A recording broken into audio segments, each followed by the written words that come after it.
Pursuant to Governor Baker's March 12, 2020 order, suspending certain provisions of the open meeting law, General Law 38, Chapter 18, and the governor's March 15th, 2020 order imposing strict limitation on the number of people that may gather in one place. This meeting of the Southborough Planning Board will be conducted via remote participation to the greatest extent possible. Specific information and guidelines for remote participation by members of the public and/or parties with a right and/or requirement to attend this meeting can be found at the Town of Southborough's website at www.southboroughtown.com. For this meeting, members of the public who wish to listen to the meeting or participate in the public hearing may do so. We don't have a public hearing tonight. May do so in the following manner: www.southboroughtown.com/remote meetings. No in-person attendance of members of the public will be permitted, but every effort will be made to ensure that the public can adequately access the proceedings in real time via technological means. In the event we are unable to do so, despite best efforts, we will post on Southborough's website an audio or video recording, transcript, or other comprehensive record of the proceedings as soon as possible after the meeting. So our agenda has been revised a couple of times. The latest version was this afternoon. And this is the call to order. Our first discussion item. Karina, are we on with the selectmen yet, or should we press on? First thing I want to point out that our recording secretary, Kate Battles, is not available this evening. She'll be taking minutes from the video. And we do have members of the Board of Selectmen in the attendee waiting room. And we do have Master Plan Committee first on the item for an update. So let's move on to our first agenda item, if that's okay, which is the discussion in the Master Plan Committee update. Thank you, Mr. Chairman. This is Latrell. Good evening. Good evening. The next meeting of the master plan is on this Thursday, the 10th, at which time we hope to get drafts of all the chapters, so we can hopefully at the next meeting review them all for any tweaks and then start putting the plan together. I want to thank Judith Watson, the vice chair, and Sarah for keeping things on track and moving things along. And hopefully we'll have a draft for fall special. Thank you. I have a question. Most of the time things don't go the way we expect them to, but at this point in the process, Mimi, is this pretty much the way you thought it would unfold? Well, I didn't think we'd have a pandemic, so that definitely threw a wrench in things. But things are moving along, and I think we're in good shape. Any other questions, comments?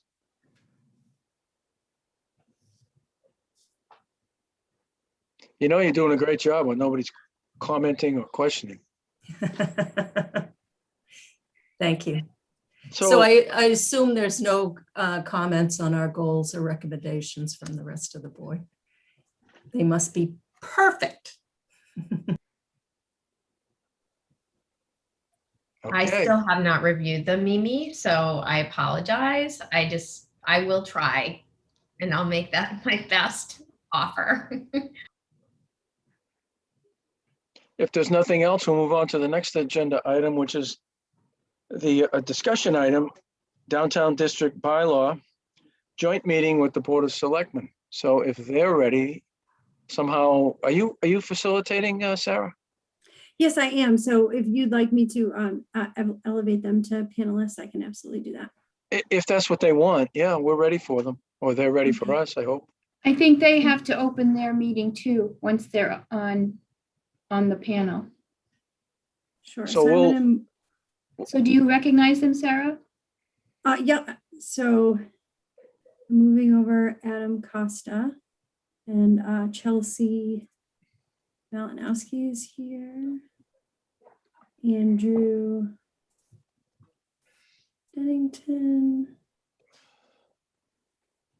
Marty Healy, Mr. Healy, and Mr. Stivers. And Lisa Bracchio, who's the chair of the Board of Selectmen, I think she had intended to join if she had signal, but she's currently on vacation down south in a remote area. So she may or not, and the Board of Selectmen may have further information on that. Is there anyone we're missing from the Board of Selectmen? Only Lisa. Only Lisa. So if Lisa's not attending, who's the acting chair? Chelsea's vice chair. Hi, Hi, Chelsea. so I'm gonna call the Board of Selectmen meeting to order at 6:07. And you already read the preamble, so we should be covered there.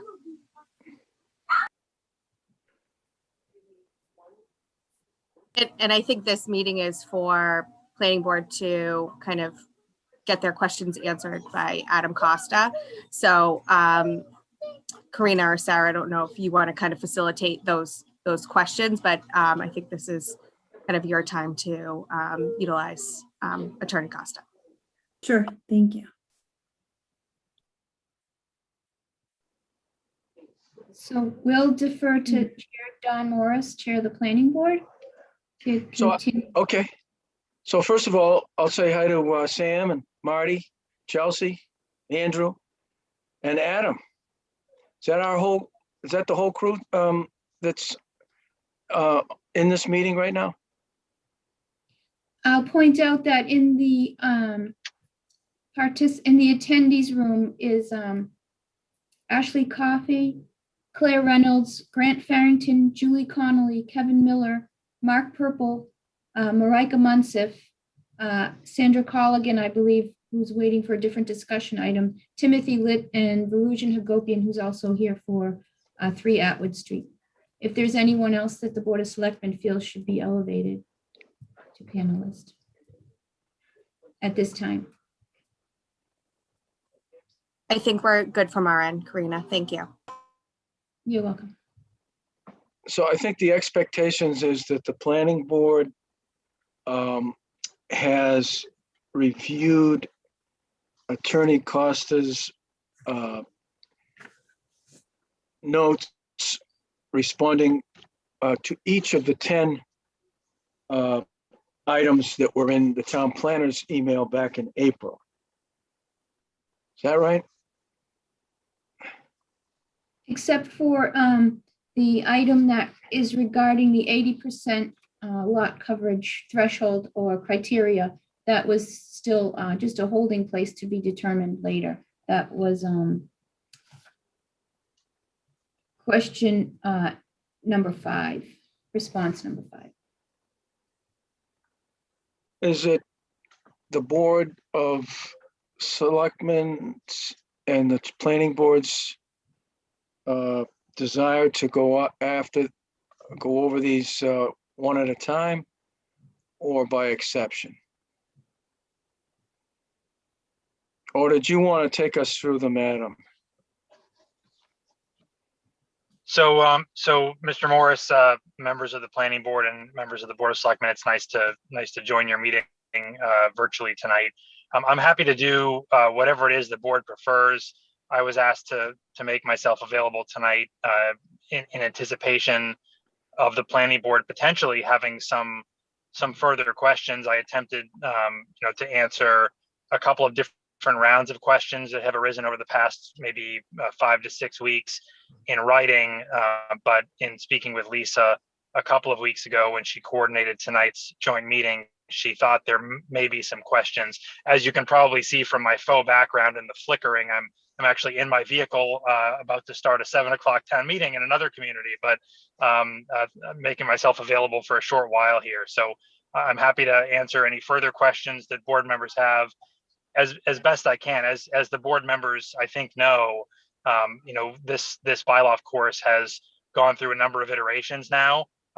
You started with a version that the town had adapted from another community. I made some significant revisions to that. Judy Barrett with Barrett Planning Group then took a different direction with the bylaw and crafted something entirely different even than the first two versions. And so that's sort of where we're at now. And again, I think that the real objective tonight was maybe to be sure that there were no lingering questions concerning the latest version. I think most of the kinks have been worked out through the back and forth that has occurred.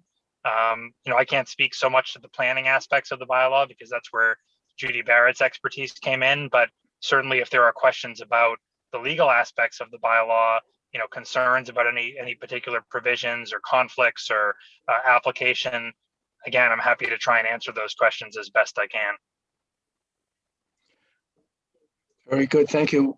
I guess I'll start off by saying that for the most part, and I'm not sure what the rest of the opinions will be, but for the most part, I thought your responses were very helpful. And I couldn't really see any area where your opinion or your recommendation that I couldn't accept. I think you've given quite a bit of clarity here, and I agree with most, if not all, of your opinions relative to the interpretations of the law. So I'll save this for the end of our discussion, and that would be what is the next step. But until we get to that point, I'll open it up to the planning board for any questions or comments. You can do them one at a time or by exception, pick any one, all of them. Who wants to go first? And I'll Mr. go Mills. first. Mr. Mills, good evening. Yeah, so I guess the one piece that I'm still have questions on is the lot coverage size, like the 5,000 square feet.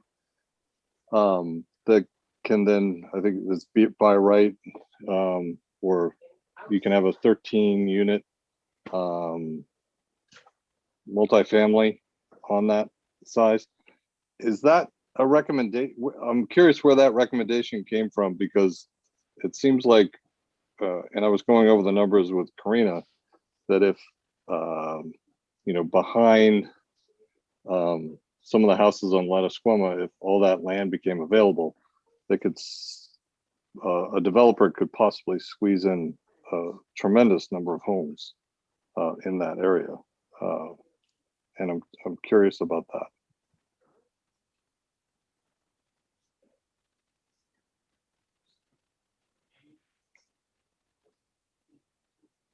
Adam, you have any response? Did we lose him? Sure. So I can try and respond to that.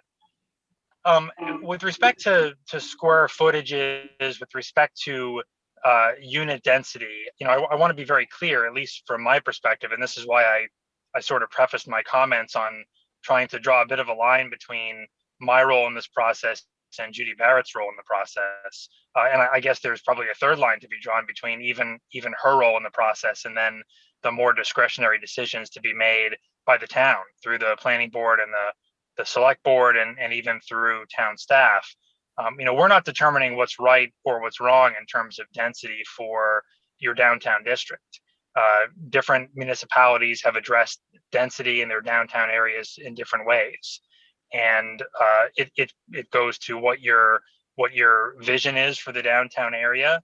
It goes to the current development pattern in the downtown area, available land, whether that land is vacant land or that land is primarily reuse of existing buildings.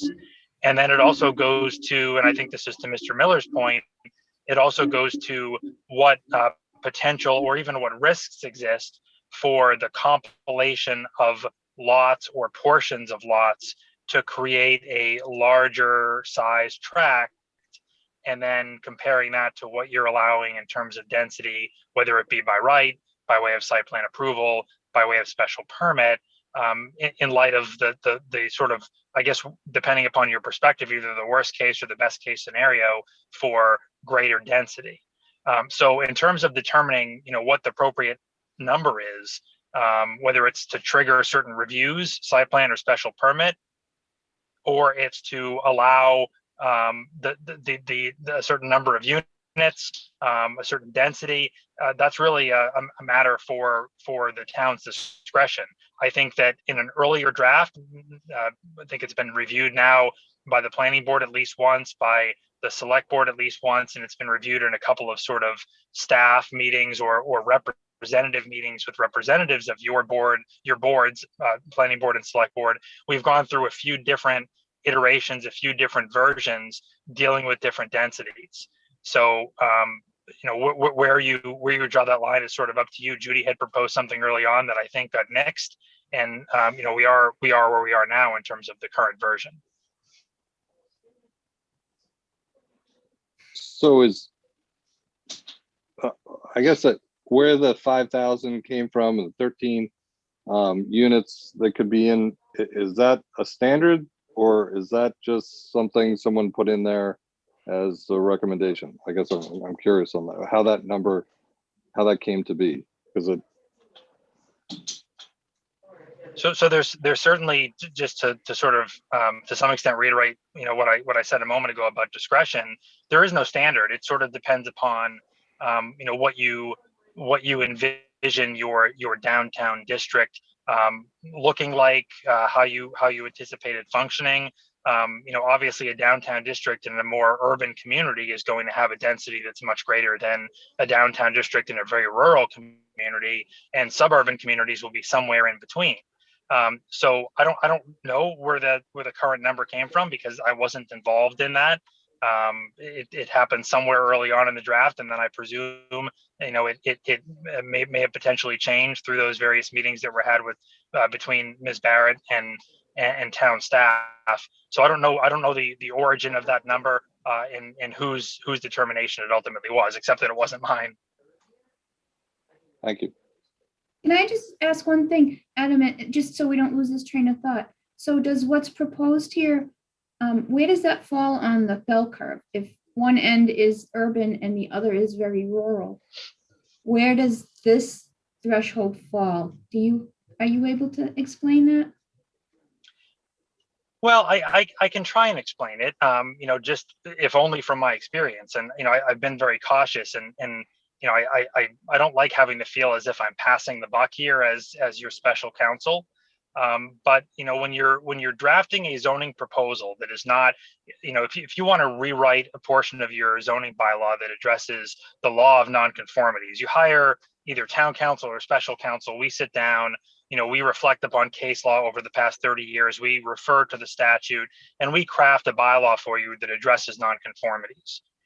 That's a whole lot different than bringing in counsel, a planner, a consultant team to say, we want to craft entirely new zoning for a downtown district, and we want it to be appropriate for the land, the status of the properties and the development pattern that currently exists. But we also have a wish list of what we hope to achieve.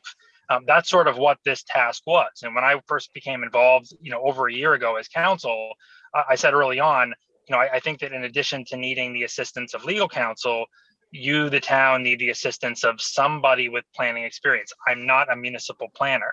And so I can craft the legalese to get you the end product you want, but how that fits into your current development pattern and what that means in terms of potential build out, you need to bring somebody in who can do that analysis. And that's where several months in, after a couple of number of edits to the early drafts, Judy Barrett became involved again and took a closer look. So having said all of that, based on my experience in working in other communities with village overlay districts or downtown districts, this falls somewhere in the middle of that spectrum. Certainly, I wouldn't consider this to be appropriate zoning for an urban environment. Even the fact that you're talking about densities of 13 or 15 units, I mean, that's not urban. Or urban would be 30, 40, 50 units. It's also not, incredibly rural. You're attempting to develop and even incentivize mixed use in your downtown district, and to do that in a couple of different ways, by allowing for certain types of mixed use to occur by right without the need for any sort of discretionary approvals. Some of them would require site plan approval, but not a discretionary special permit. So I think this falls somewhere in the middle of the spectrum, and is frankly, I think appropriate, and I wouldn't expect anything less from Ms. Barrett. It's appropriate for what our marching orders were early on in terms of what, at least as communicated to us, what Southborough's vision was for this downtown area. You don't want it to look like like Cambridge, but at the same time, you don't want it to stay exactly as is. You wanted to incentivize some further development, but some further appropriate development. Thanks. Thank you. Anyone else? Planning board, Mrs. Latrell? Oh, Mr. Stein.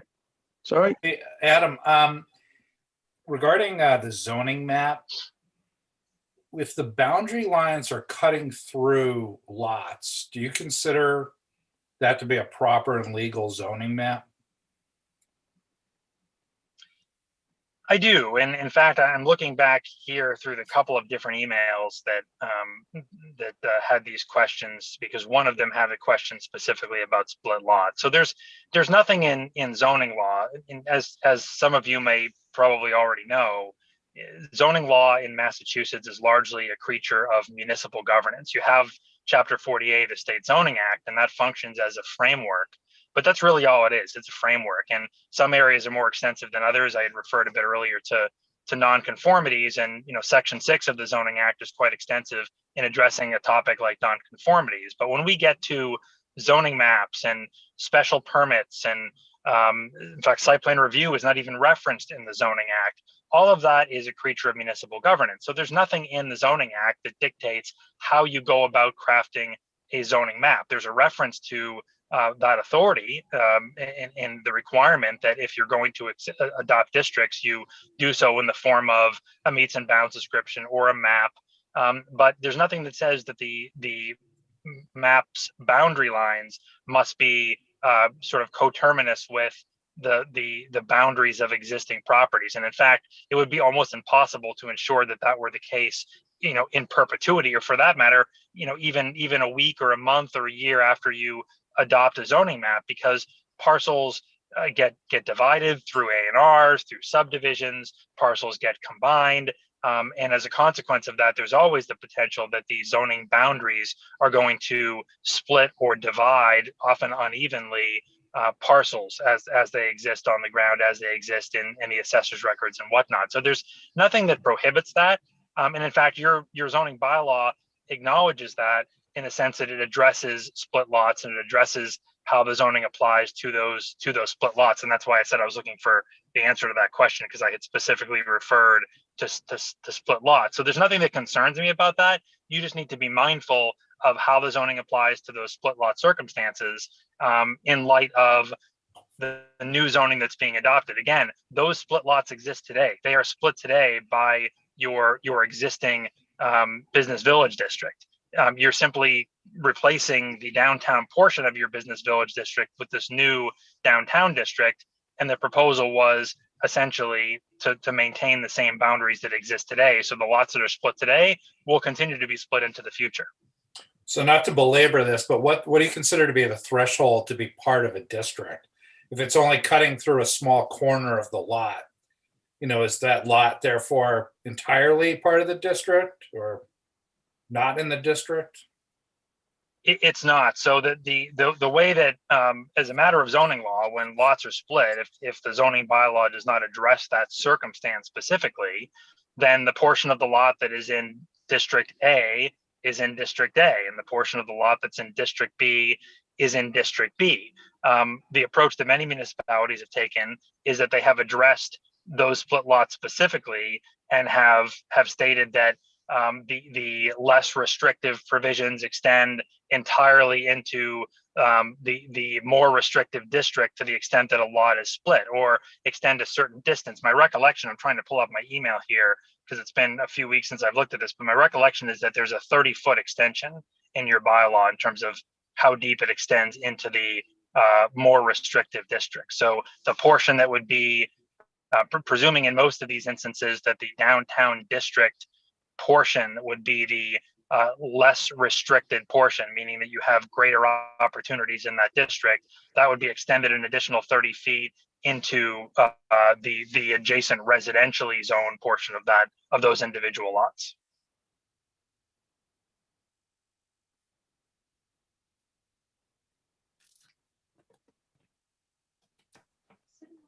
All set, Jesse? Mrs. Latrell? Thank you, and thank you, Adam. You answered a lot of questions I had. And just to reiterate, on the 2/3 or simple majority for a zoning code, from my interpretation of what you said, it has to be pretty specific. So when you add other uses or different dimensional things, it would revert back to the requirement for the 2/3. I think so, and we're all sort of learning as we go with respect to these changes because they were just made. So there's no real substantive guidance. These are legislative changes, so the guidance would need to come from the legislature, or it would need to come from those state agencies that are entrusted with assisting, guiding land use and zoning matters. So you might think, well, something might come from the Department of Housing and Community Development, for example, which often addresses housing related matters. We've received a bit of guidance on certain topics, like what constitutes an eligible location. DHCD has provided some guidance to that effect. But beyond that, we're all sort of learning and interpreting for ourselves as municipal council what these legislative changes mean. We as a firm have issued a number of advisories to our municipalities about these zoning changes and what they mean, and we've updated those. I think we've issued 3 or 4 in total as the guidance has issued from DHCD, for example. But again, most of that has been focused on communities that are considered MBTA communities or eligible locations. In terms of getting back to the basics, and okay, but where was that zoning threshold change with respect to what sorts of zoning amendments? There are zoning amendments that are meant to permit multifamily housing.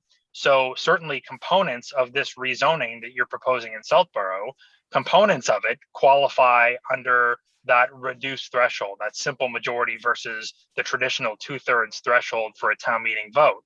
But what's really envisioned, I think, or what was envisioned by the legislature, was sort of simpler changes. Not we're going to create an entirely new district or replace a district, create a series of zoning changes that collectively are going to rezone an entire area, not just to allow possibilities for mixed use and multifamily housing, but also to amend dimensional standards, also to provide different thresholds for site plan or special permit, to take things out of the special permit category, to provide for certain uses that are not provided for by zoning today. That's what you're doing in this series of changes. So if you were to take these up as a town meeting in a more piecemeal fashion, then certainly I could make an argument that some of these fall squarely within the 4 corners of that new legislation that says simple majority versus 2/3. But for most of them, in my experience, or my opinion, again, no experience here, this is new legislation. In my opinion, I think for most of these, they wouldn't fall into the category of simple majority versus 2/3. Thus, when you lump them all together, there is an express provision within the new legislation that says, all parts of what you're proposing have to qualify for the simple majority. If any portion of it doesn't, then it's subject to the more stringent quantum of vote, which would be the 2/3.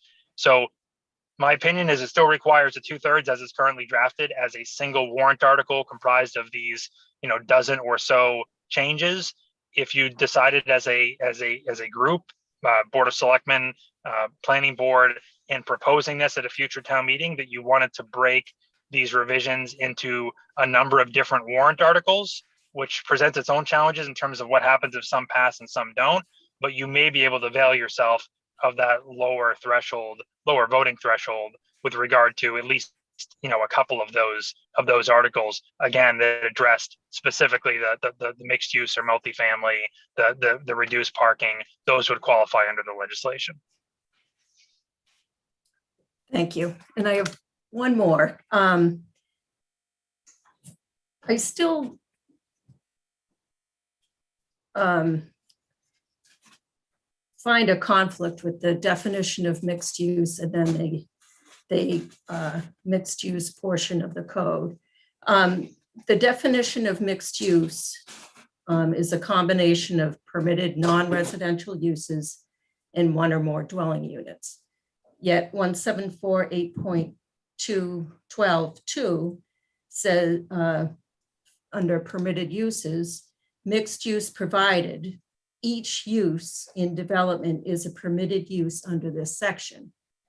Yet there is no dwelling unit as a permitted use.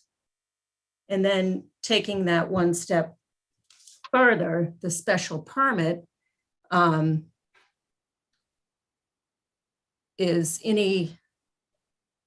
be a mixed use that requires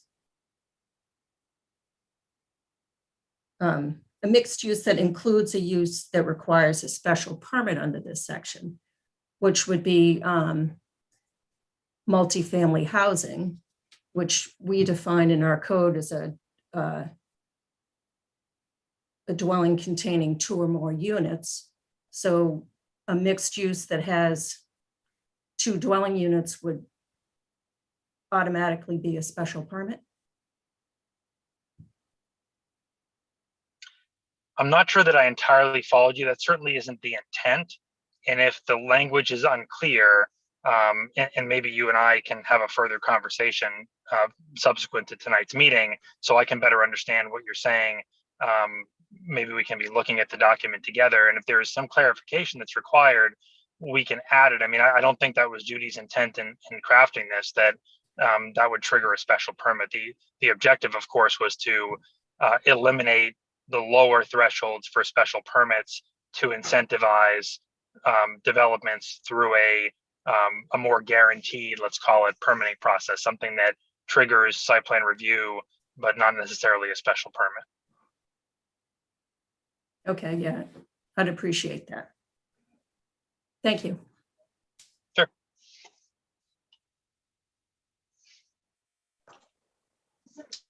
Mrs. Houlihan?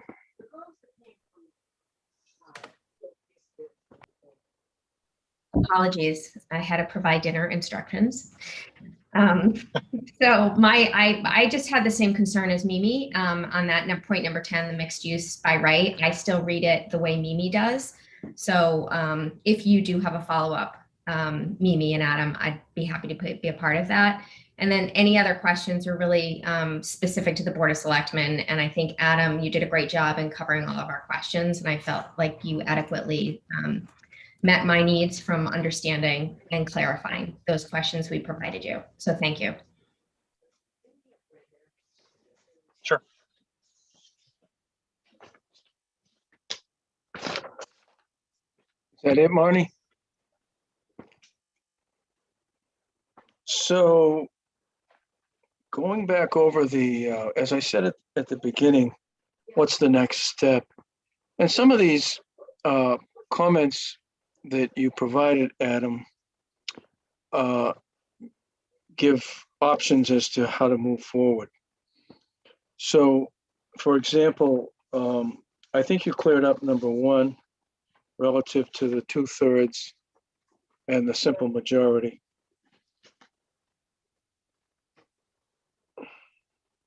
And you offer in number 2 to support further vetting of questions with the Attorney General's office. I think unless others would object to that, I think that would be a welcome step. The zoning map in number 3, I think you gave us pretty good guidance stating joining them in the same warrant article is the practical approach.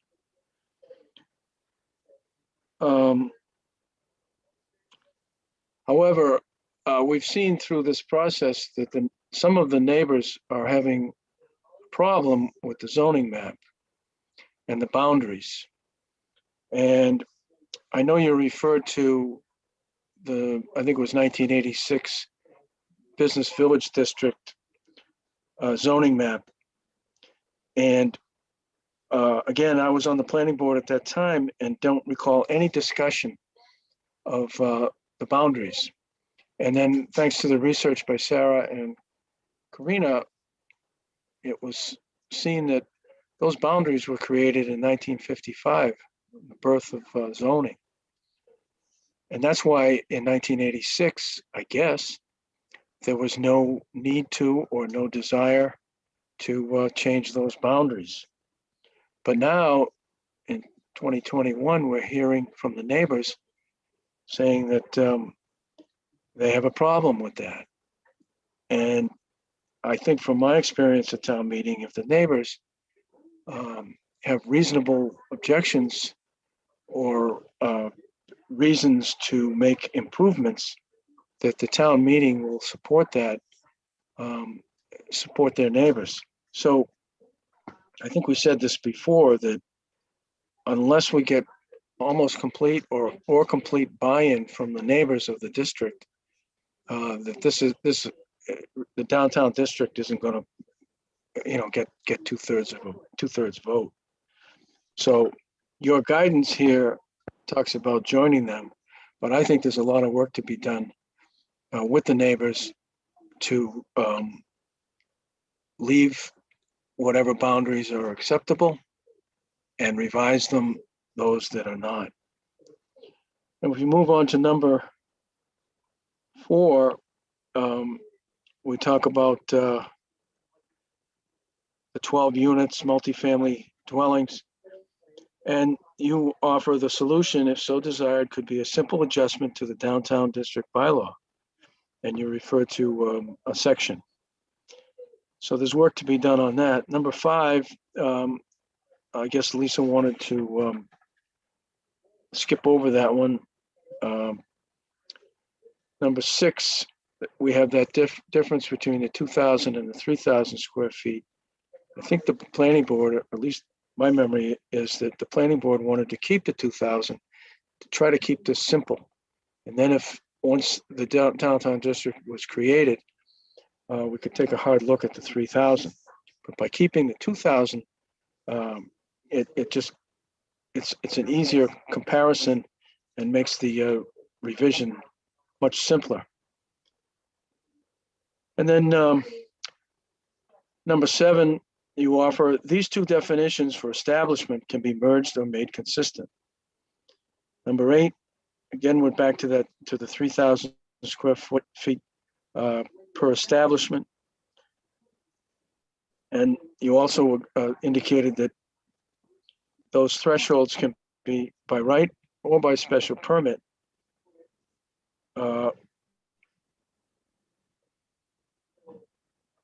And referring back to Judy's opinion. And then 9 is the eligible location discussion, a 2/3 vote. I think you've given good guidance there. And then the mixed use by right, that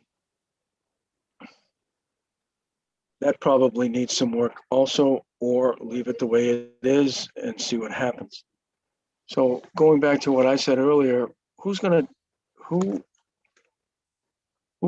to, what's the next step in making the revisions? I think my last version of the downtown district revisions is March 9th. Is that right?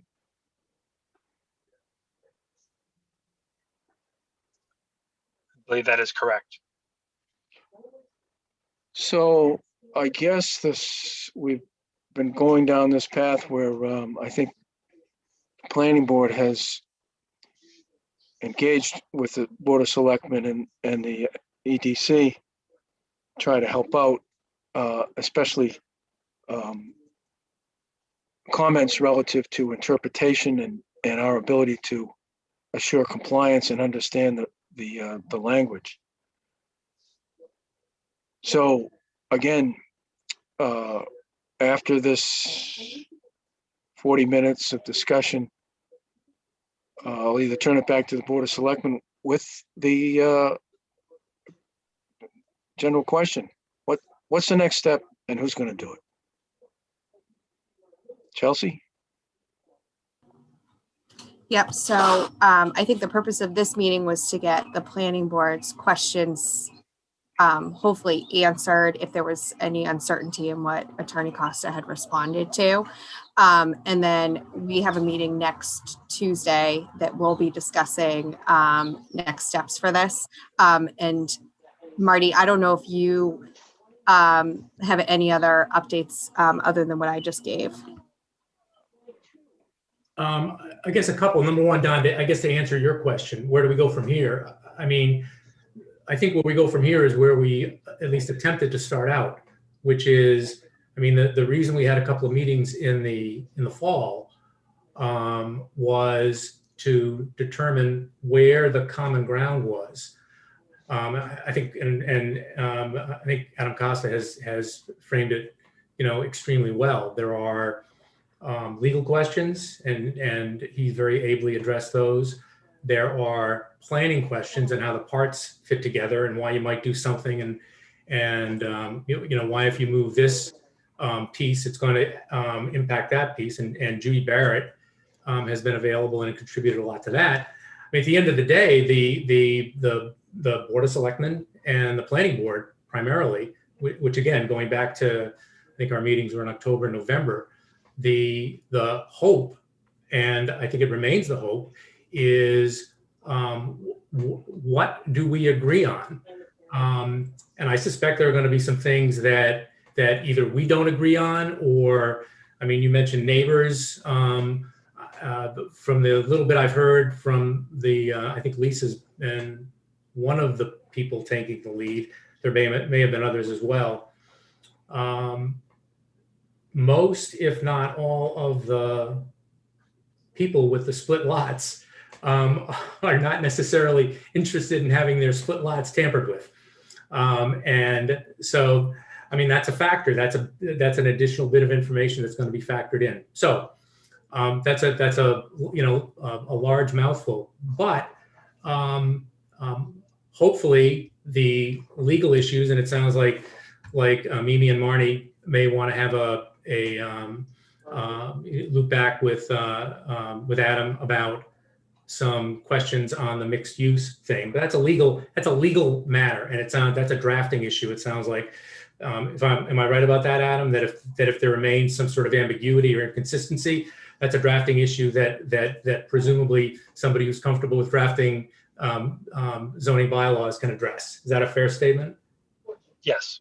Okay. So, I mean, that's an issue that's got to be addressed, but it's not an issue that can't in a relatively straightforward manner be addressed. So some other things that were raised about the 5,000 square feet. My memory of where that came from is through the process we engaged in October and November. And I can't remember, I know, Don, that you had to convene meetings, so there was at least a quorum of the planning board present at those meetings. But most of the information that found its way into those drafts came as a result of those meetings. I mean, it was not conjured up out of whole cloth. And so in some respects, if the planning board has specific issues with specific items in the current draft, which is what exists right now, the current draft, I think we need to know those, and the Board of Selectmen can determine whether or not there's common ground there. I suspect there probably is, but we can't know if we have common ground if we don't know what the issues are. So, I heard you trying to toss the ball to us, and that's fine. And as Chelsea said, we've got meetings coming up, but we really have to toss it back to you as well and determine, are there not legal, not planning movable parts, but are there discretionary items that, notwithstanding our meetings in the fall, remain outstanding, and then we'll thrash it out and address it. And I suspect if we can figure out what those issues are, we can come to a resolution on most, maybe even all of them, but we need to know what they are. So I guess that's my view. That is my I don't want to step too much on Lisa's toes because she has been, very much the driving force for getting these drafts done and getting the parties together. But based on my conversations with her, that's kind of where we find ourselves right now.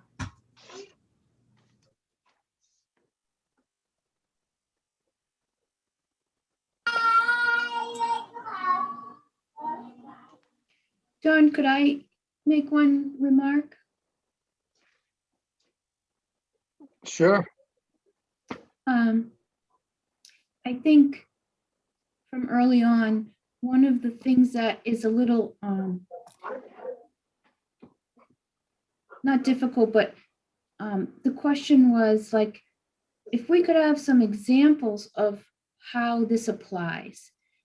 I think that, it's not an easy bylaw to really digest. And we're all, kind of in this realm looking at this language on a day-to-day basis. But one of the things I think would be helpful, and I think Don had mentioned this last year already, that if Judy or someone on the Board of Selectmen or EDC or Adam could say, here's a sample project comes in on this size lot, here's what could happen. And then here's a middle of the road kind of thing, and here's an extreme kind of thing that would fall within the realm of this bylaw, so that the public and members of the board could, and I could also have it clear, what it means. Because Andrew asked that question earlier about, what kind of density could actually happen. And I know he discussed about across several compiled lots, but it would be helpful to see just a handful of examples from one extreme to the other of what is permissible, where it comes in. So a project comes in like this is how the bylaw applies. A project comes in like this is how the bylaw applies. Just some, not even super intense, just an idea. And maybe Don he remembers when he was talking about that mid last year or last fall. Because I find it a little, I've read it many times, and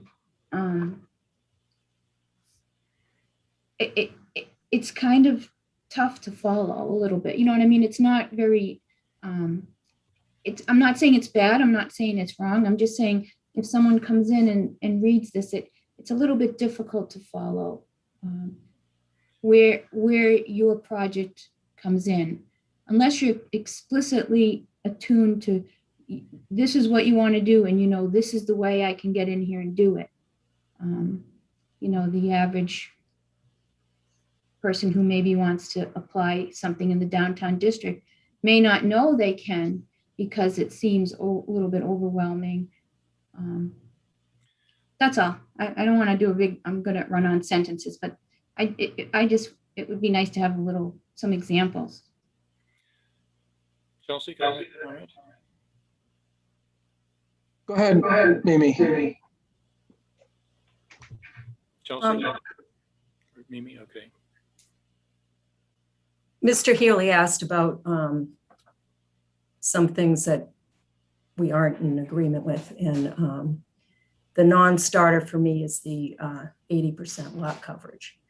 When we met in the fall, we had come to a consensus on a 0.35 FAR. And although lot coverage may be a more up-to-date process, the rest of our bylaws is floor area ratio.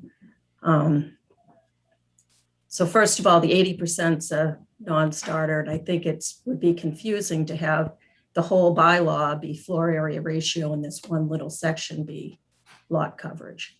And also building height. We have, this has been publicized as a small town walkable Main Street, yet by special permit, we're allowing, 4 stories, which is not small town walkable Main Street. So those are my 2 main issues. I guess, I appreciate, I think, Marty, that you made a very good point, and we'll try to clear up, and as Mrs. Luttrell just did. So I want to go back to, and I'll ask the rest of the board. Mrs. Luttrell, are you okay with the 3,000 square feet versus the 2,000? I think it would be less confusing if they were both 2. I think it's one of the things that makes the bylaw confusing, that they're different parameters and different. And so let me ask the rest of the board. So we've identified, I think, 3 areas that Mrs. Luttrell would like to see changed. Mr. Mills, the 80%, the 2,000 versus 3,000, and what was the other one? Well, it's Mixed use? 5,000 square feet, and you could put 12 units on. You do the math on that. I think I forgot. Troy, what do we come up with? It could be over 102 units you could have right behind the old Ted's Towing, right? Yeah, I'd have to look at the notes, but it was something, it seemed like a lot when we looked at it.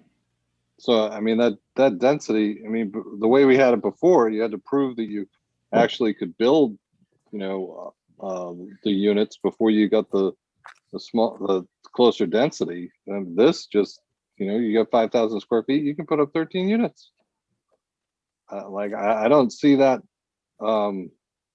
complying, or not complying, but I don't see that conforming to the downtown, especially if you were able to get multiple lots next to each other. I mean, it would look like, city, especially at the heights we were talking about, the Mimi just pointed out. So, and, we already have the problem with parking down there. I don't know how you're going to, it just doesn't seem to make sense that that we'd have zoning. Well, anyway, I'll leave the parking out for now. But the 5,000 square feet with 13 units is. so I guess my question would be, what's the what's the suggested addressing of that? I mean, that would be acceptable. That's the sort of thing I think is important to have, because we can't agree to something that we don't know. Yeah, Marty, I think that the density thing is I agree with Mimi. It's challenging. The 80% ratio could produce some very large structures in there.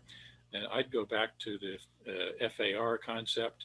And some other towns actually have a sliding scale on that. So if you have a certain FAR for 1-story building, you get a little less for a 2-story building, a little less for a 3-story building, et cetera. It seems to me that, again, the density is one issue, the height is another issue, and then cleaning up some of the inconsistencies that Mr. Costa has pointed out, I think is pretty straightforward. So it seems again to me that we've got a very short list of things where there have been some differences of opinion, and if the Board of Selectmen can reach consensus on what the right approach is on several of these things, then it sounds like we've got an opportunity to close the loop on it.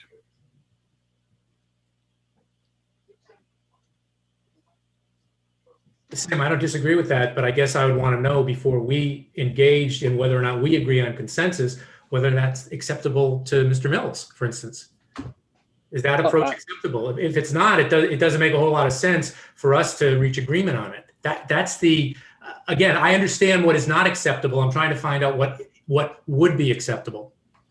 So Marty, I'm kind of confused on this whole process too, because like, at what point are we crossing the line and we should be having a public hearing, and the community can chime in on this. I'm confused on that piece. Like, is this going to be viewed as, hey, there's a whole backdoor deal? I know this is all open and we're in a meeting here, but like, this is what I normally see comes out of a public hearing. And I expect that it would. In other words, but there needs to be something to put on paper to say, this is the proposal, and get public reaction to that. However you come up with it, you know, whether it's one person sitting in a room or however many people we have in a public meeting, come up with a proposal, that's what then goes to a public meeting. I think that's the process we're trying to engage in. Seems like the planning board ought to come up with a specific proposal for these 3 areas for the Board of Selectmen to look at and react to. More succinct than I was, Sam. Thanks. Sam, you mentioned the 3 areas, and Marty, you talked, and I agree with the idea or the quantity of the 3 that we're talking about. But again, the 4th, and maybe I misunderstood you, but Marty, but it has to do with the neighbors who have the boundary splitting their lot. Were you saying that they want to leave that the way it is, or they have a problem with it and they don't want any of their lot in the downtown or business village district? I don't want to give you that much specificity. What anecdotally has been conveyed to me is that folks with split lots are if not unanimously, a majority of them are comfortable with split lots. Now, I don't think it's been broken down about, well, how would it be if this district looked like that, et cetera, et cetera. But right now, we've had, God knows, the Board of Selectmen have probably had 8 or 10 meetings where this has been listed on our agenda. The planning board has had, if not 8 or 10, approaching that. And I know we've heard from neighbors, and I get that, and abutters have as much right to weigh in on their views as the folks whose property is going to be directly affected. But at none of our meetings has anybody whose property going to be affected come in and said, don't do this to my property. Now, they haven't come in and said, do it to my property either, but I'm sorry, can I just interrupt? Because Adam has his hand up and I know he has to leave at 7. So I just don't want him to, and then we can continue. I see Adam. I suspect he might be saying goodbye, but go ahead, Adam. I appreciate that. I'll be quick. I've had it up for a little while. I didn't want to drop off without being polite and saying that I do have a hard stop at 7 o'clock for a town meeting, which I've got to step into, but I'll follow up with the respective chairs of the board to just find out how this meeting concludes and whether I've got further marching orders. And then I'm happy to work with them and with staff and obviously with Judy to, help craft whatever it is that the board wants to see so we can, bring this matter forward and eventually to a public hearing. Thanks so much, Adam. Sure. Thank you all. Appreciate your time. Good luck tonight. Thank you. So Don, I don't want to get too far out over my skis here, but I think that there's going to be a variety of opinion by landowners and abutters, and that's just something that has to be factored into the discussion. I don't know exactly what that entire range of opinion is going to be, but it's something I know Lisa. I don't know if it's been in conjunction with Julie Connolly or Marika, but I know Lisa, that has been a focus for her to find out exactly what those landowners and then after the landowners, the abutters think about the proposal, and specifically having to do with the fact that their lots are split and how that might impact their view of any changes to the zoning. So we'll know that at some point. We don't know it with great specificity right now. Okay. All right. You're clear now, or I'm clear now on your impression. And I agree. This is like the zoning map is where something can happen. And most of our discussion tonight is what can happen. And depending on what can happen may change those abutters, or the split lot may affect their opinion. If what can happen is unacceptable, then they may want the boundary changed. if what we're proposing is okay, they might prefer to leave it like it is. I agree. And that would probably be the sequence, is to decide what can happen and then get agreement on where it can happen. So let me move on. Did anyone else on the board, Mr. Stein, Mrs. Houlihan, relative to proposed acceptance of what's being proposed, or as Mrs. Latrell said, I think she said it, not a showstopper, but it was a something that was unacceptable. Can we add your opinions to this meeting?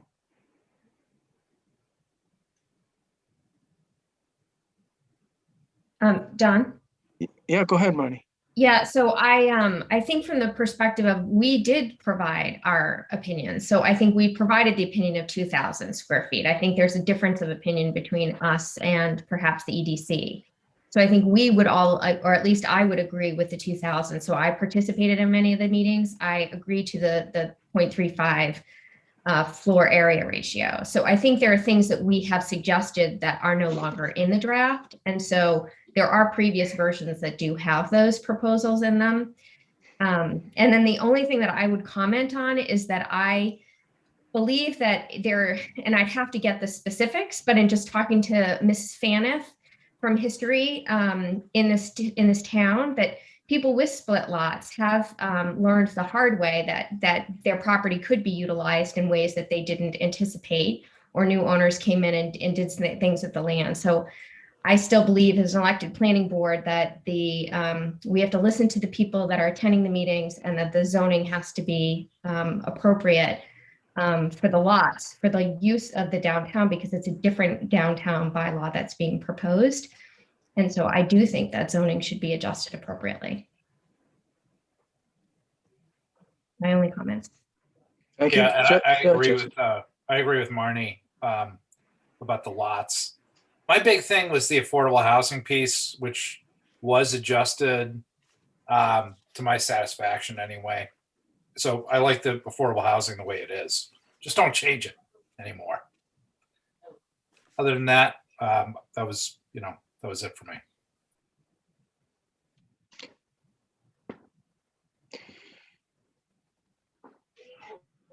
Chelsea, do you think we made some progress here tonight? I do. And I have some notes here, so I can, we can take them back. Like I said, we're meeting next Tuesday. We can get a status from Ms. Braccio on the abutters and the split lot owners, and follow up from there. I'd anticipate that we'll probably need to get together again to kind of figure out if we're going to live with the differences, or if we're going to try to come. I mean, I think it'd be nice if we could come to some consensus so that planning board and board of selectmen are in agreement going into a fall town meeting. So I think that's the goal. And I think there's still one outstanding question though with Attorney Costa. So if we can get Ms. Latrell and Ms. Houlihan together with him to try to iron that out, that would be helpful. Anything else from Board of Selectmen before I call for a motion to adjourn? No, and in fact, I'm gonna let you adjourn without me, because I've got to run. I had budgeted for 7 o'clock. I thought that's when everybody turned into a pumpkin. So you still have a quorum, but I got to run. Thanks, Marty. We'll see you. Chelsea, Thank you. Good to see everybody. Andrew has a question. yeah, Go ahead, Andrew. just one quick question. Does anyone, it would be great if we had that opportunity to ask Adam this before he left, but the process of drawing the map to accompany the article, is that a complicated process, or is it just as easy as you take a pen and you draw the map? I think the latter. Okay, good. Okay, so I move that the Board of Selectmen adjourn at 7:05. I'll second that. Okay, I'll do roll call. Marty, Aye. Andrew, Aye. Sam, Aye. and Chelsea's aye. Great to We see do you have guys. some- We do have some public who'd like to speak on this matter. They're just kind of waiting, so they said in the chat.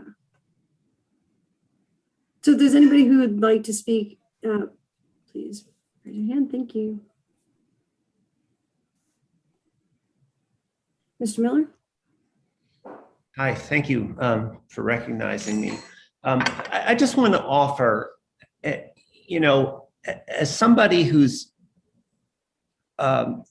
attended or listened to every single meeting of EOS, planning, EDC, SHOPSI, any board or commission even remotely related to the downtown district for the last 6 months, and has in fact gone back and watched several years worth of prior meetings and taken a lot of notes. I have to say, the process at this point is really baffling to me. And just as a citizen, and that's the only capacity in which I speak at this moment, it's like watching a shuttlecock batted back and forth over your head, attempting to understand what the mechanisms are at play here. I appreciate the expressions of the planning board and their reservations. I appreciate Mr. Dennington's query about the map. And if I can refer, and if you would indulge me just for one moment, to Mr. Costa's replies to these questions, specifically item 3, which appears on page 11 of this meeting packet. And I know that Mr. Morris has addressed this briefly prior, but if I can just refer back to this, the question came that the proposed downtown district amendment, if adopted, will require a change to the zoning map, even if the location of the boundary lines do not change from the current BV district. My understanding from past warrant articles that the language to change the zoning map to accommodate the new DD names should be part of the DD warrant article for town meeting vote. And Mr. Costa concurs in that.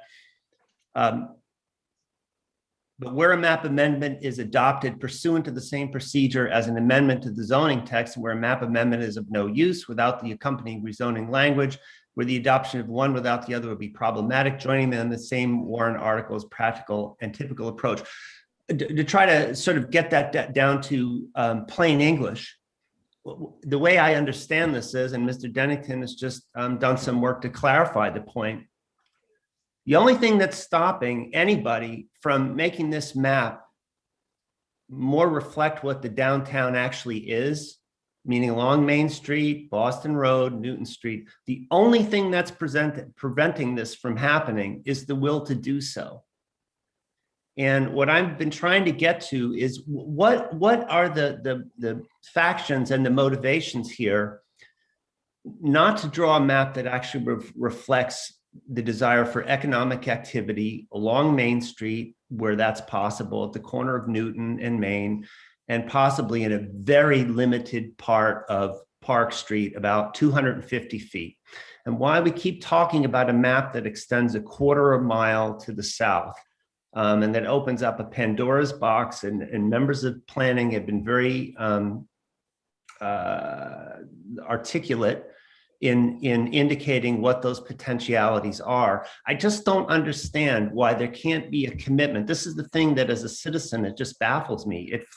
That why there isn't a commitment to make the map reflect the goals. And if we're going to, if the expanded map or the present map from 70 years ago is going to be the sort of baseline on which we're going to do this initiative, let's be honest about it and what could go in there, and what forces are at play and what really is trying to be accomplished here, because it's a very, very frustrating process. This feels like an initiative that is destined for litigation at this point, because there's a kind of lack of transparency, there's a lack of clarity, there's a lack of it feels like a willingness for somebody. I'm still not clear who's taking responsibility for this. The EDC, in spite of the fact that they do everything possible to be not transparent, including some violations of open meeting law. What they're up to and is very clear at this point, and it's really, really frustrating because it has not been an honest process, and I can't wait until someone holds the process more to account and makes it more transparent. Because honestly, if I can't follow it, I don't know who in this town can. And so it'll a matter of passing it is going to end up being a propaganda campaign prior to town meeting, and not one based on an honest and open discussion of the values involved here. And I apologize if that sounds a little harsh, but that's my view of the matter, and it's a private view only. So, Mr. Miller, your concern about the boundaries of the district tonight is consistent with what I remember you saying in previous meetings. And that's why I questioned Mr. Healy, where I believe he was saying that having the district boundary within your residential lot may be something that the neighbors prefer. And I do believe the selectmen said that they were going to put more work into that. So, and I think that's definitely, it's not on the back burner. It's definitely a concern. And I think that we've said it at several meetings that the downtown district is dead on arrival unless the neighbors are in support of all of it, or if they object to a specific, especially the part of it relative to the boundary within their lot. Are you aware of any other neighbors who are concerned about or would prefer to have the boundaries changed? I most certainly am. And I would add that the question of whether someone has been fortunate or cursed, depending on your viewpoint, to have a property with a split lot is in many ways immaterial to the discussion. It's what is the larger concern of the neighborhood, the town, and the public good, because this kind of zoning will outlive the life of any existing owner of these properties. Someone, let's say, who has a split lot currently and says, well, I'm content with everything as it is. Of course, I don't want someone to take my ace in my back pocket away from me, which would be the potential to sell off a portion of my property and make a little profit. But I have no intention of doing that now because I like my neighborhood just the way it is. However, when that person finally sells, passes away, and the property comes up for sale, there's nothing to prevent a developer from buying it, promptly selling off that portion of the lot, increasing their profit and diminishing the value of all their neighboring properties and diminishing the historic character of the neighborhood. In other words, the existing owners and how they feel about it, that's important. But, the zoning will live on. And I think there has to be an honest consideration of what that could mean for the future for the neighborhood and what that could mean for the town at large, and then just an honest discussion of what the goals are to have such a large parcel with by right zoning. Whereas Mr. Mills has pointed out, at present, people could come in and put some pretty large developments back along Park Street without much impediment. Could they get the wastewater and sewerage kind of those issues resolved? There has to be a frank discussion about that. And again, what I think is in a butter and what people who have split lots think is important, but there's a larger question here involved that I just don't feel. And look, the forces that are lining up right now to get this through are running around talking to the split lot owners and confirming that they don't want any change. Well, of course they don't. Of course they don't. They would like to have the option, or for their heirs to have the option, or for some developer they might sell their property to someday to have the option to split off a piece of their property because they might be long gone. So, there's a kind of planning for the future that has to be involved here, not just lining up people to satisfy the desire to push this initiative through and declare victory.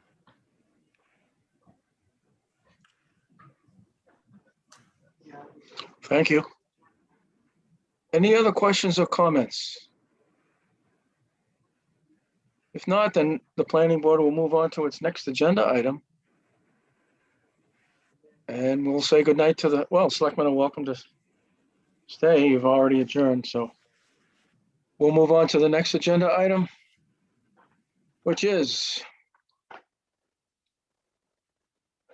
discussion item for 3 Atwood Street, potential lot frontage. We'll ask the town planner to give us an update on this agenda item. Karina. Okay, I'll be relatively brief so that the applicant, the person who owns the property can speak. We have Sandy out there, Sarah, and Varujan Hagopian from Sure, Cornerstone. absolutely. Okay.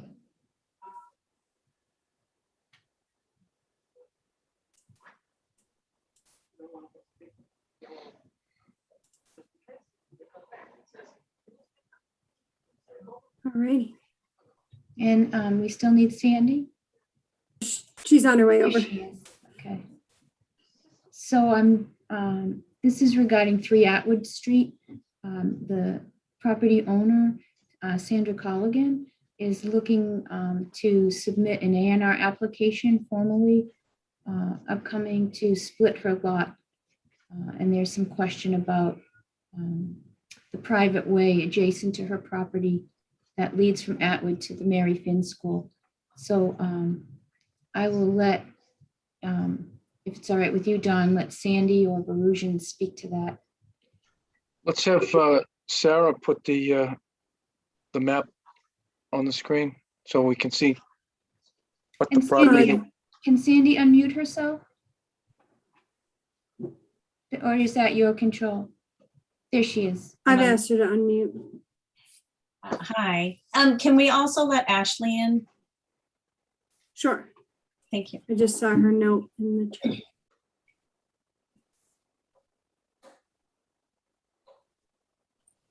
And before you speak, if you can just identify yourself and who you're representing or your residence so that the recording secretary can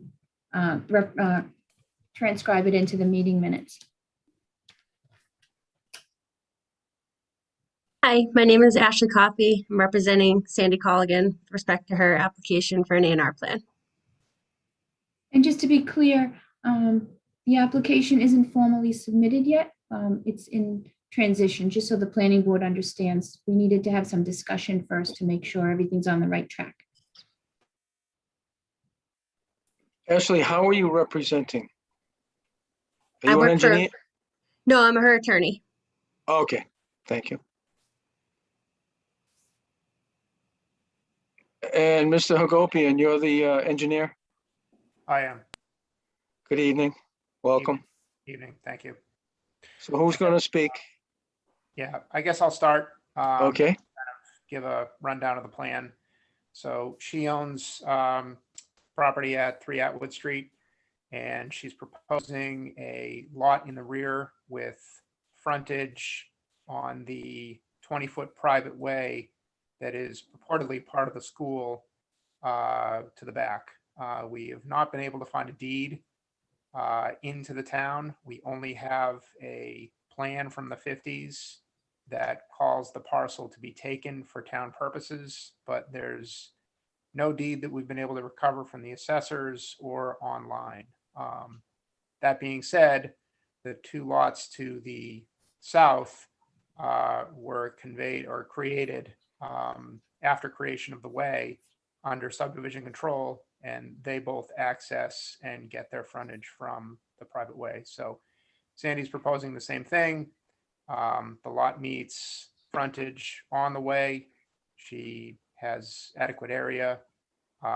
She's also proposing 2 strips down to the existing Atwood Street, one on the north side to run utilities to the back of the lot, and the one on the southerly side to maintain trees and plantings that are there. There's also a septic plan that's been done by my firm, and we've taken into consideration all of the components of the septic for the existing house, so they'll be in compliance with the new lot as well. And that's it in a nutshell. Any questions? I just want to point out real quickly, the cloud you see to the rear of the lot is the approximate location of the existing septic for the current house at number 3, which I believe the Sandra, the current property owner, will be abandoning that, having a new one built to the front of her house that she's in right now. And if the lot does become a buildable lot, a new septic will be designed. I think that's what she explained to me earlier. That is the intent, yes. So I also just want to point out one other thing, that as you see on the south side of the private way, there were 3 lots, 5, 5A, and 5B. And the one in the center, all these lots are pre-subdivision control law from the 60s. In 2012, the middle lot on the south side of the way was taken down and a new house was built at that time. And what you see is some paving of that private way as a driveway to those lots, which I believe occurred at that time in 2012.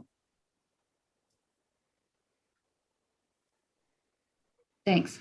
Just wanted to make sure that was clear. So I think one of the questions was, how can we have a private way on town-owned land? And I think we're going to, I'm going to recommend to the board that this matter be sent to the town council, similar to what we've done in previous situations like this, some of them dating back not to the 1960s, but to probably the 1760s in some cases, where there's questions about ownership or how these lots, how the particular lots and the ways were developed and what the current legal status is. So I'll open it up to the planning board. Any questions or comments, Mr. Mills? I could chime in on that if you don't mind. Please. So we are having title run on the way, but we were informed today that the private way was taken by the town back in, I believe, 1963 for public access. So it's a means of kind of secondary access to the school lot, the back lot there to the Finn School. And as Karina mentioned before too, the houses along the southern side abutting the private way use this as access. There's a A&R plan that was endorsed actually prior to the adoption of the subdivision control law in Southborough. It was recorded in 1956 showing this as a private way. So it was in existence as a private way prior to the taking, which would comply with the requirements of the statute requiring frontage on a private way, which would give us the ability to use this as our means of frontage.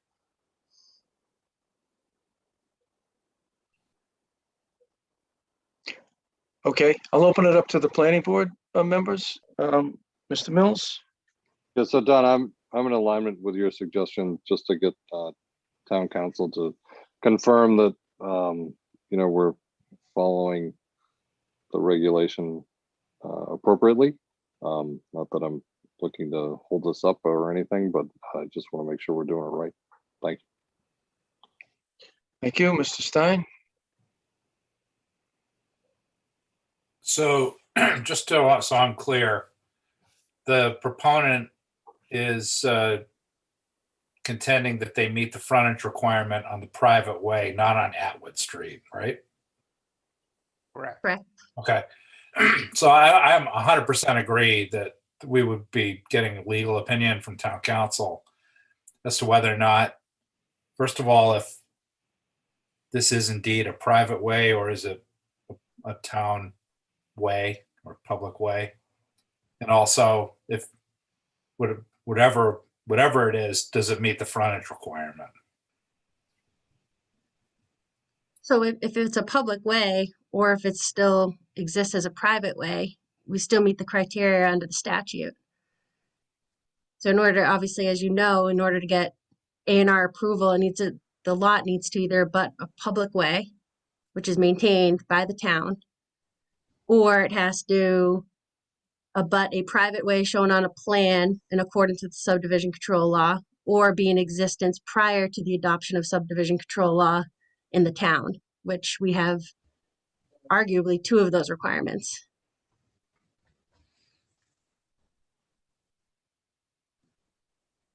You all set, Mr. Stein? Mrs. Luttrell?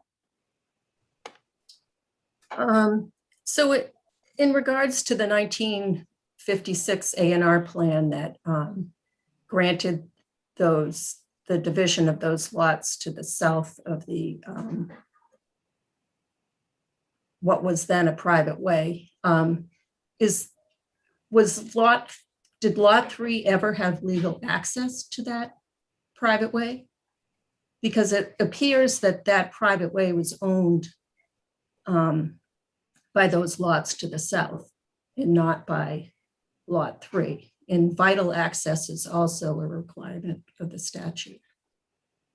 And I have other questions in regards to vital access. It appears that although the right-of-way is 20 feet, the pavement is much less than that. So whether that could carry vehicular traffic is questionable.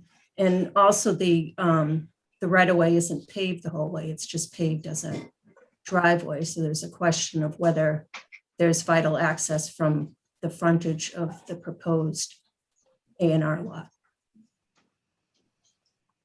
And if I could just add, Mimi, a little tidbit of information from Sandra Colligan, property owner number 3, that as you look at the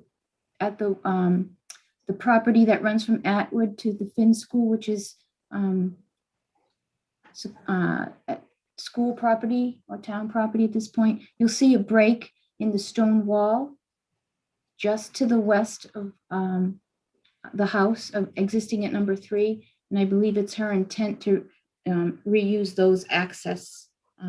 Again, I'm not clear. It's not clear to me where the pavement is totally, but I did know that she did point out that she would be accessing that lot from that point if she owns it.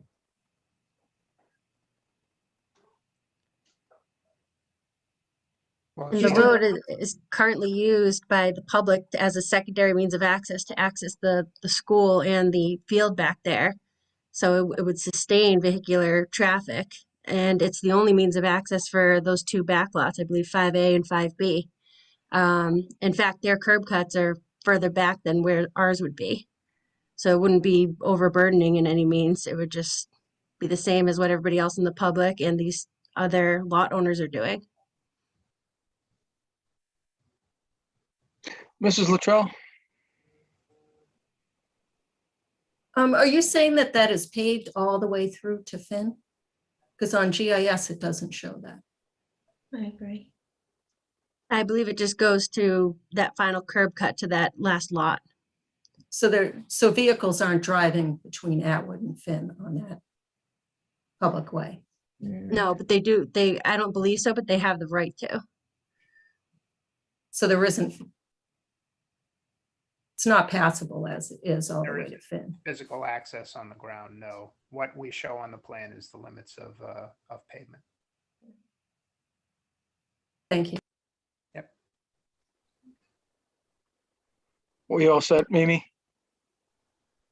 Oh, just one final thing. I'm sorry, Dawn. I would concur that I think we need town council's opinion. Mrs. Houlihan?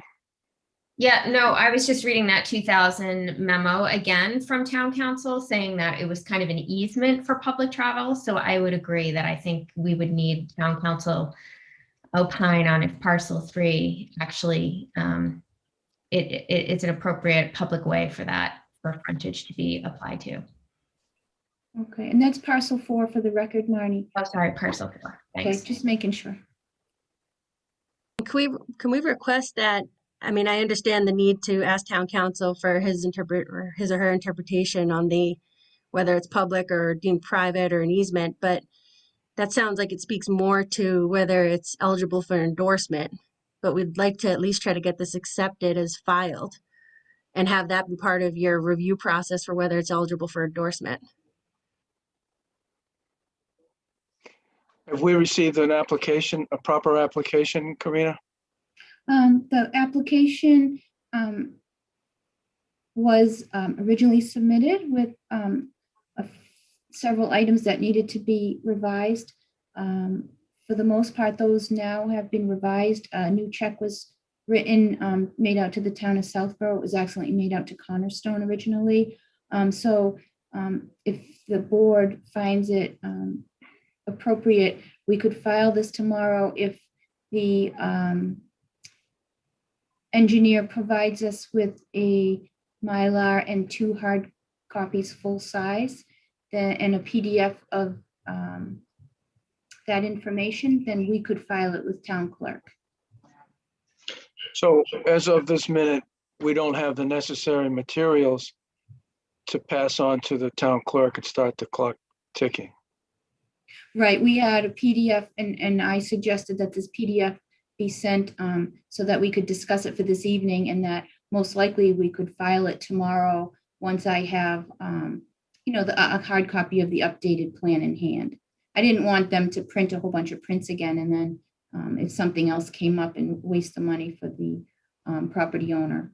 So if I get a Mylar and 2 full-size hard copies and a PDF, then we can get this into the town clerk as soon as we get that tomorrow. Karina, do you know the status of town council? Is he back at work?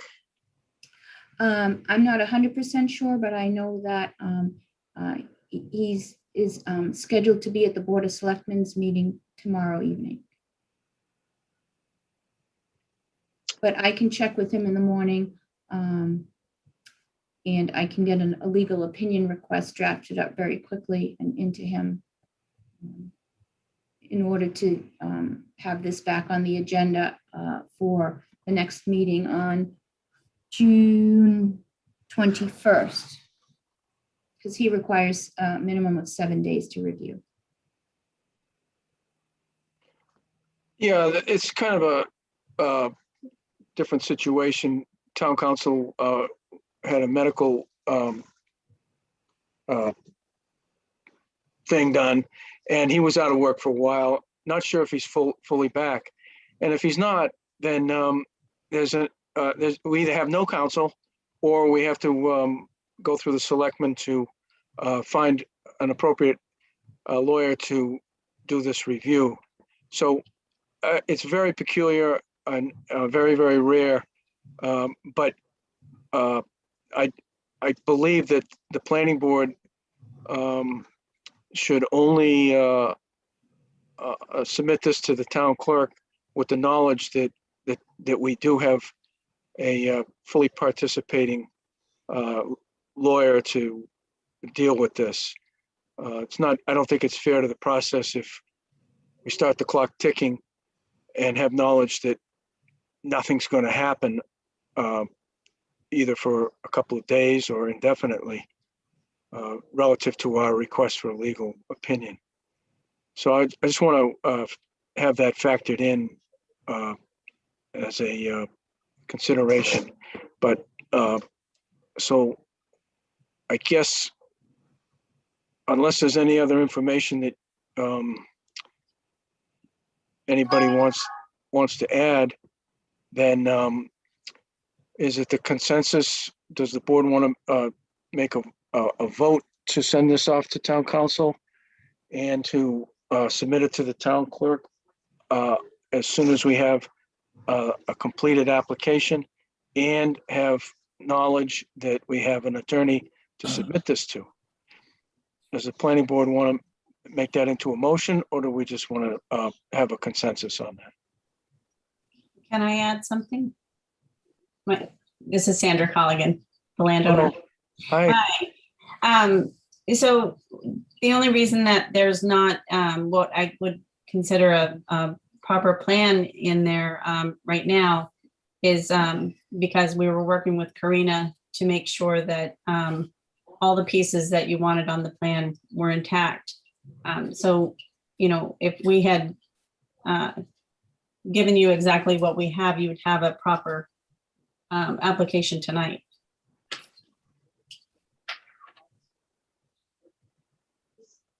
Yes, and just note that we wouldn't have been able to get it to town council for review because he was out of his office last week. So I'm checking with him right now, and I'll also check with him tomorrow to see if he's back in business, which I'm hoping he is, and then we can get this thing moving forward. Yeah, and you had mentioned that, and I completely understand. I'm just, you know, hoping that we can submit this and at least get the ball moving.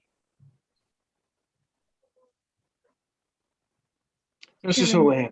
Yeah, I just have a process question. So in A&R, which is my understanding, at least personally being involved in one, it didn't matter whether we endorsed it or not, if it was an A&R. So if the town council comes back and says this is not a public way and you do not have frontage, then could you even file an A&R? I guess that's the kind of key question.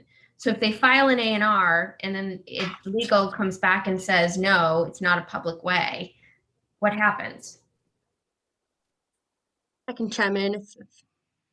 So if you don't have public frontage on a public way, there's two other ways you can get frontage in order to get an A&R plan.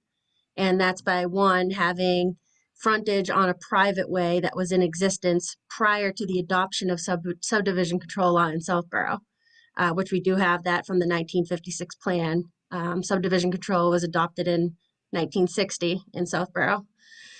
Or alternatively, if there's a more recent A&R plan that's recorded subsequent to the adoption of the subdivision control law, which I'm not sure if there is a plan subsequent to that, but I know there is one prior to that shows the way in existence before the control law was adopted. So if you don't meet it in a public way criteria, we do meet it in the other private way requirement. And in my research, I have not seen an A&R after that, because we looked pretty thoroughly to see what we could find for Sandra. There's the one prior, and then the only other plan that shows the private way is the plan that was recorded with the site to be taken by the town in 1963, which again shows it as a private way. So being in existence as a private way and shown on a recorded plan prior to subdivision control law in Southborough is sufficient for A&R plan purposes, as long as the rest of the criteria is met. Which, according to the rules and regs, Sandra's done everything that's been asked of her. As Karina mentioned before, she said not to submit extra Mylars just to save her the time and hassle and the money in case there was additional depictions needed on the plan. So again, at least request that this actually gets filed and with the clerk tomorrow so that we can get the 14 days rolling. And even if council needs 7 days, you still get adequate time within that 14-day window to make a decision of whether or not it can be endorsed. Because I think that, again, the research that you're looking for him to do speaks more to whether it's eligible for endorsement, not whether it can be filed or not. I think we appreciate your opinion, Council, but we have a responsibility to the process also. And there's no way that I would recommend that the planning board launch on a process that can't be accomplished or that can't be reasonably accomplished and compromise or impact the the town's ability to do this right. I don't think if you're seeing any real pushback, there's a need for the planning board to be guided by our lawyer in the same way that your client is being guided by you. And so we will do this in the best interest, certainly of you, but also in protecting the town's interest in this, in making sure that it's done right. No, I completely understand. I just, again, vouching for her because she's followed all the criteria and the requirements under your rules and regs. So it's just, I understand things come up and he was out for a bit. But Sandy also has plans with the property, and she's been very patient and thorough with her planning here. So we're just, again, hoping to get this clock moving forward. Think you've made that clear? Thank you. Any other questions or comments? Mrs. Luttrell? In relation to the, I think, 1956 plan, do you have proof of legal right of your client's property's access on that private way?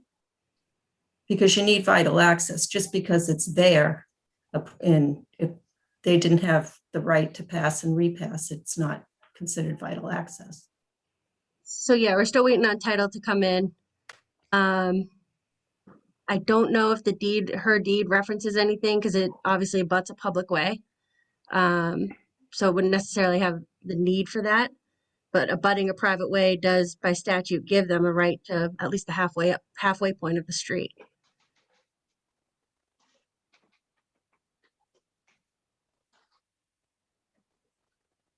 Any other questions or comments? Ashley, do you know if the deeds for 5A or 5B reflect an answer to that question if it were asked about those lots? I do remember seeing one of the, I can't remember which lot it is. I do remember seeing a specific language in there that says that the right to use and pass and repass over the private way. Okay. I thought I saw that somewhere too. Okay, I wasn't sure. Yes, Andrew. Don, you were asking before about consensus, or if we need a vote. I'm fine with consensus. Seems we have that. So if there's, unless we hear any objections, then the town planner will launch on a legal opinion request through the town administrator.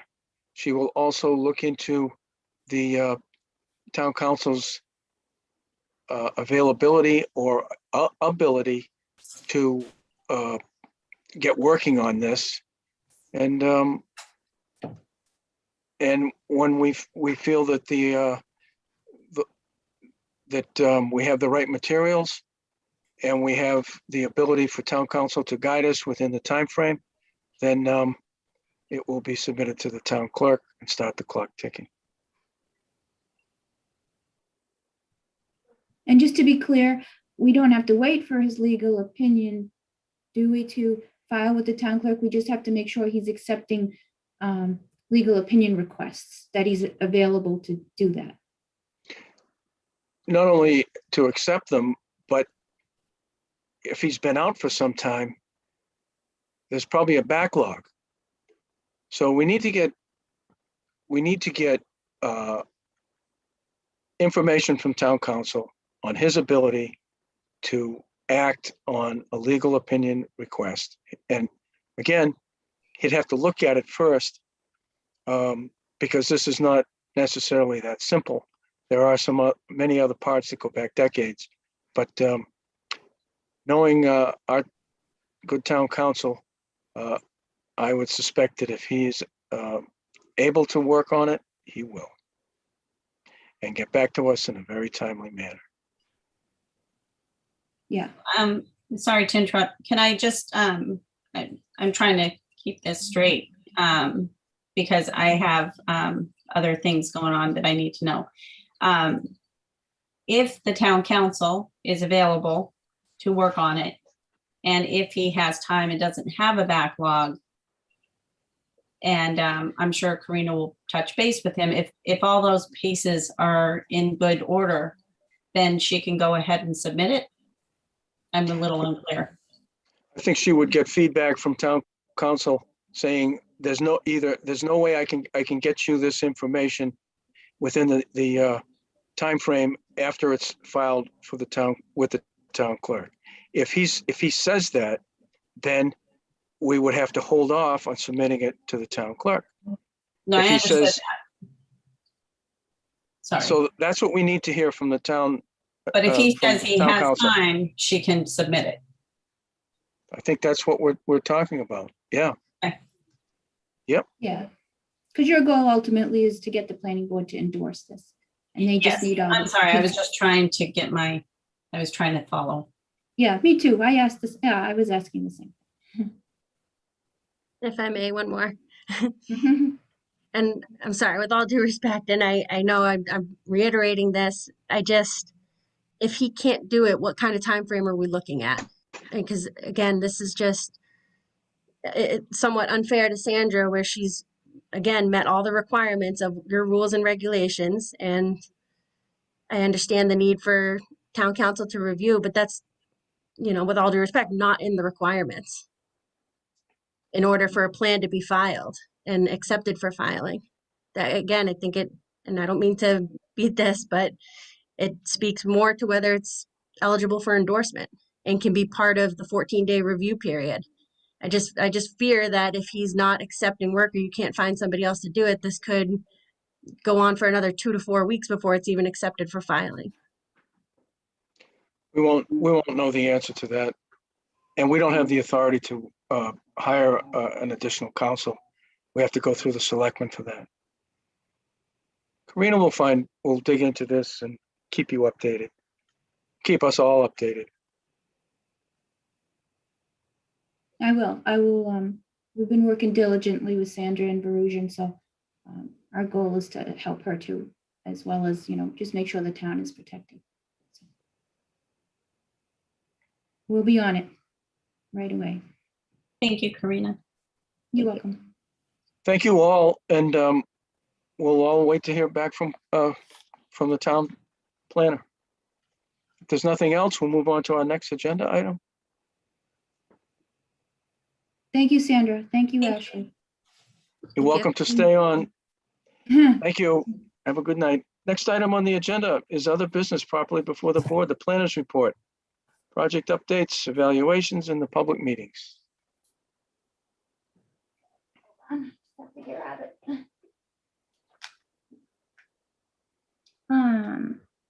Couple things real quick. As you know, the end of the fiscal year also means reappointing members to committees and boards that are under the planning board purview, which includes the master plan committee. And we've, Mimi and Judith and Sarah are working on that list already. The deed research subcommittee, which we're hoping to continue and re-engage because we have some plans for that. And then the Public Works Planning Board doesn't need anybody from the planning board this year. We have Susan Boust, I think, is still on until next year for the Public Works Planning Board Committee. So those will be coming up and we'll keep you updated on that. As of an email on May 28th from the town administrator, we are anticipating going back to in-person meetings starting on our June 21st meeting. The Board of Selectmen tested a hybrid version where they had a Zoom meeting running as well as the board in person. So until we hear, the state of emergency is lifted on June 15th, and I believe legislature is trying to come up with a way to maybe extend remote meetings until September 1st, so through the summer. But we don't know that for sure. So we have to anticipate that the June 21st meeting will be in person. And we'll keep the planning board updated and stay on top of what we have to do for that.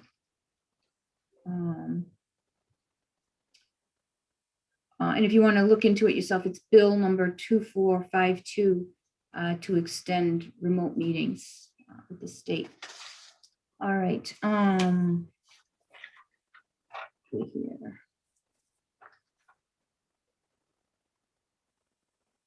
Just so you know, there was the Board of Selectmen's agenda tomorrow evening includes interviewing legal counsel for the town. If anyone's interested in attending that. I have, if you remember 28 Boston Road, Same Run Village, which Bill Putri had permitted through the planning board, and it was sold to Chuck Black with Kendall Homes. They're in the process of providing me homeowners association condo docs for me to look at. I'll see if they comply with the conditions, and if there's any questions, I'll get back to the planning board. He is asking to be on the next agenda to find out if he has to submit an application for a modification.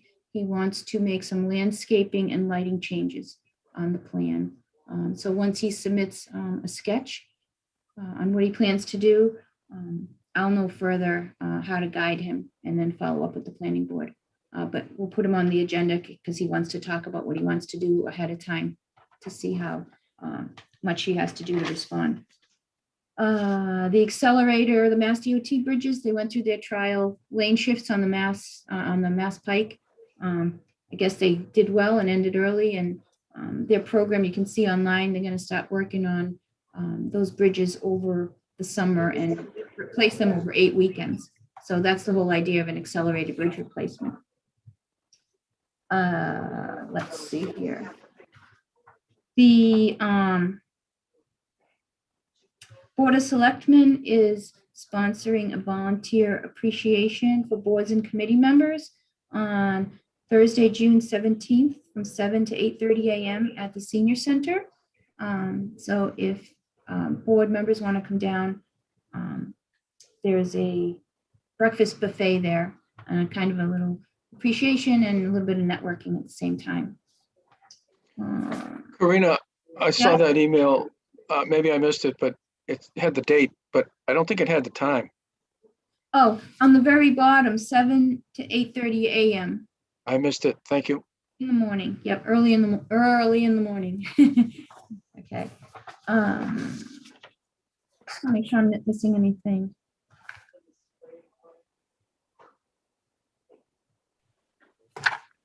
I think.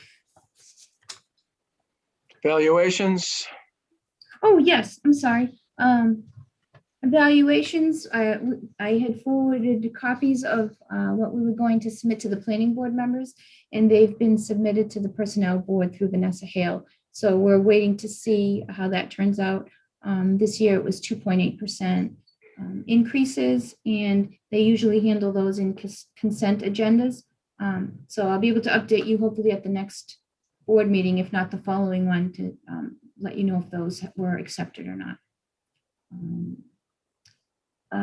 The open space monitoring project for this year is underway. Lucas Environmental will have their wetland scientist out and about over the next 2 weeks. Sarah and I had a letter, and Sarah got them out to the property owners to make them aware that someone from Lucas will be out there visiting the sites, just to look around a little bit. So we picked 7 locations, and if you want information on that, let me know. I can forward you the contract if you hadn't seen it yet, or the locations, but I think I had forwarded before. What else? We're currently still working with Bob Parks, the outdoor illumination consultant, who provided us information on the bylaw that passed, but also to get some assistance on any updates to the rules and regulations that now have to be adopted by the planning board. So we'll be working on that this month to get that completed and onto a planning board meeting. I think that's it. Karina, I don't know if we brought this up at the last meeting, the Chestnut Barn raising. Oh, yeah. Did anybody go to that?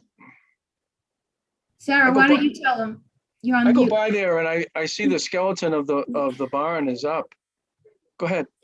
Yeah, Karina and I and Melissa Danza, the conservation agent, had an opportunity to go down. And it was really great, you know, it looks awesome, you know, they had, you know, obviously the beams up and, you know, had some lemonade and some cookies, and it was a great event to showcase that project. Yeah, we ran into several of the Board of Selectmen. We did. We're able to talk to the contractor who explained some of the construction that was going on and how it looked and what was happening next. So it's coming out great. Looks good. Yeah. It's very interesting. Yeah. Anything else, Karina? Otherwise, we'll go on to approval of minutes.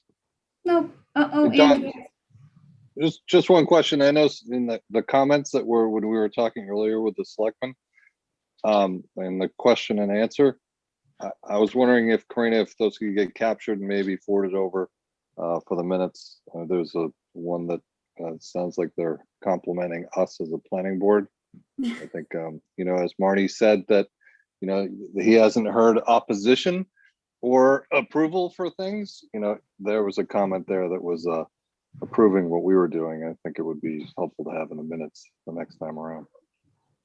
Okay, and I'm sure Kate will pick those up when she watches this video. She's very diligent, and when we review them, we'll make sure to check that. That's in there. I think though, you have to take a picture of them so she can see it. That's the thing in the public. I don't think they can see it. It's part of your cloud. When you get it, Andrew, you get all your chat and all your Q&A Okay. as a separate link. All right. So this was in the chat? Mhm. It's in the Q&A. Oh, in the Q&A. That's what you're saying, the chat. Okay, yeah. I'll make sure she gets it. Thank you. Excellent. Thank you. Next item is approval of minutes. Make a motion, we approve the minutes from May 24th, 2021 as written. Second. Motion's been made and seconded. Any discussion? Hearing none, all in favor, Morris, yes? Mills, yes. Stein, yes. Latrell, yeah. Houlihan, yes. Our next item on the agenda says our next meeting is June 21st, subject to change.